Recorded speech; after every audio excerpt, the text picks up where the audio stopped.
26 জানুৱাৰীৰ দিনটোত সকলোৱে উলহ মালহেৰে পালন কৰিলে গণৰাজ্য দিৱস। কিন্তু ইয়াৰ মাজতে IAS টপাৰৰ কৰ্মকাণ্ড দেখি হতবাক সকলো। 3 বৰণীয়া এখন কাপোৰ জাতীয় পতাকা।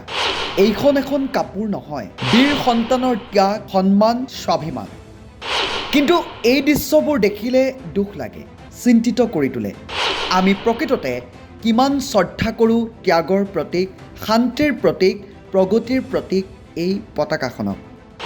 গণৰাজ্য দিৱসত পতাকা উত্তোলন কৰি ওলোটাকৈ থিয় হৈ চেলুট, বিতৰ্কত IAS topper Tina, video' viral সামাজিক মাধ্যমত।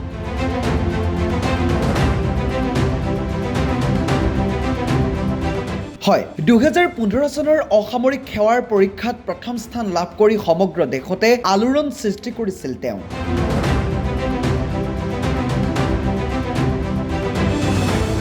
সেই পৰীক্ষাত দলিত ছোৱালী এজনীয়ে প্ৰথমবাৰৰ বাবে শীৰ্ষস্থান দখল কৰিছিল। দিল্লীৰ লেডি শ্ৰীৰাম কলেজৰ এগৰাকী ছাত্ৰী এই কঠিন পৰীক্ষাত প্ৰথম প্ৰচেষ্টাতে সফল হয়। সেই IAS টপাৰ টিনাৰ দাবী এতিয়া বিতৰ্কৰ মাজত।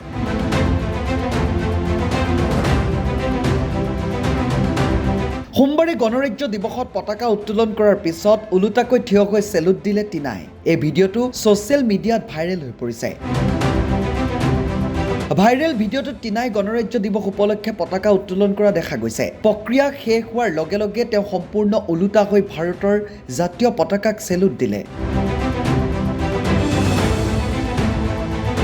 টিনাৰ ঘটনাৰ ভিডিঅ' ছ'চিয়েল মিডিয়াত ভাইৰেল হোৱাৰ লগে লগে সমালোচনাৰ জোৱাৰ উঠিছে। এজন নেটিজেনে লিখিছে, IAS টিনা বৰ্তমান ৰাজস্থানৰ বাৰ্মেৰত কৰ্মৰত। 2015 চনত অসামৰিক সেৱাৰ পৰীক্ষাত শীৰ্ষস্থান দখল কৰিছিল, কিন্তু জাতীয় পতাকা উত্তোলন কৰিব নাজানে টিনাই। কোনোবাই অসামৰিক সেৱাৰ পৰীক্ষাত প্ৰথম স্থান লাভ কৰি ভেম দেখুৱালে এনেকুৱাই হয়।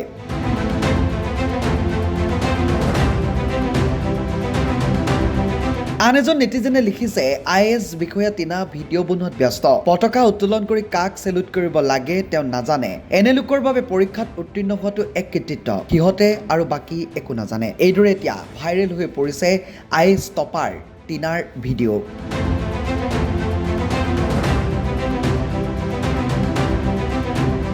নিউজ ডেস্ক ৰিপৰ্ট, গণ অধিকাৰ।